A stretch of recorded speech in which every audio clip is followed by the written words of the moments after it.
ঠান্ডা এবং একসাথে বাতাস এবং একসাথে আমি রোদ পোহাতে পারছি, সব একসাথে। সামারটা খুবই ভালো লাগছে।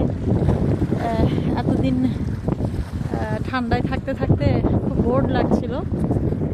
যদিও আমার ঠান্ডা সিজন ভালো লাগে, কিন্তু বেশি ঠান্ডা হয়ে গেলে বা বেশি সময় ঠান্ডা হয়ে গেলে এই হচ্ছে আমি, আর এই হচ্ছে আমার পেছনে সমুদ্র। এটা আটলান্টিক সমুদ্রের একটা অংশ, যেহেতু পর্তুগালকে আটলান্টিকের কন্যা বলা হয়। তো যেখানেই যাবেন সমুদ্রের অংশ পাওয়া যাবে। এখানে প্রচুর টুরিস্ট এসছে, আর যত আরও বেশি সময় যাবে তত আরও টুরিস্ট বাড়বে, কারণ সামার সিজনেই হচ্ছে বেসিক্যালি সবার ভ্যাকেশন শুরু হয়, অন্যান্য দেশ থেকেও আসে আর এই সাগরকন্যাকে দেখার জন্য।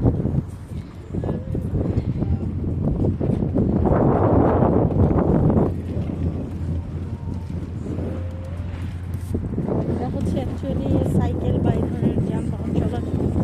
আমরা এখানে চলে গিয়েছিলাম, সেজন্য একটু অবাক হয়ে দাঁড়াচ্ছিল আমার।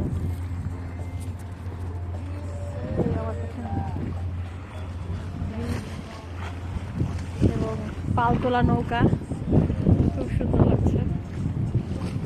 পানি এত টলটলে, পানির নিচের এই যে ধাক্কা মারছে, যে এই নিচের অংশটুকু কিন্তু দেখা যাচ্ছে, এত টলটলে নিচের পাথরগুলো দেখা যাচ্ছে।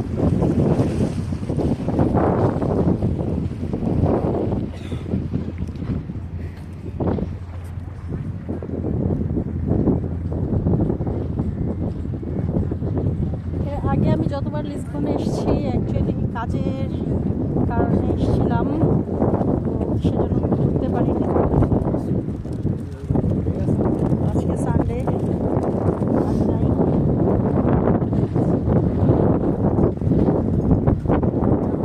জাহাজ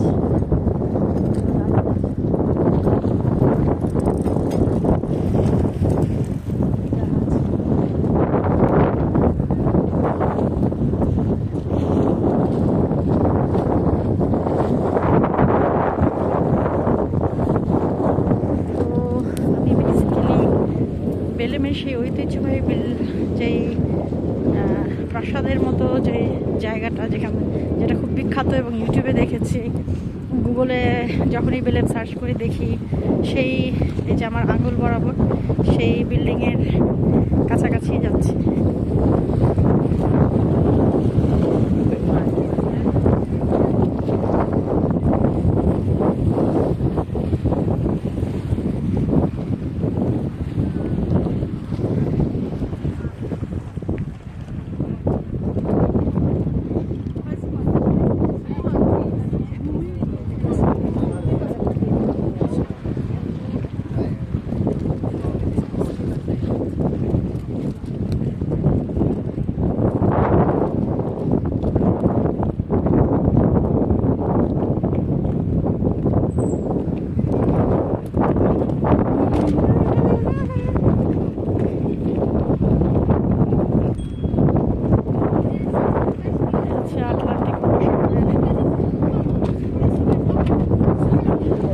অভূতপূর্ব দৃশ্য,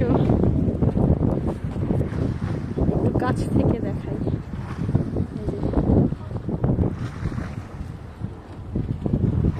আকাশ দিয়ে সে প্লেন উড়ে যাচ্ছে, সেই ব্রিজ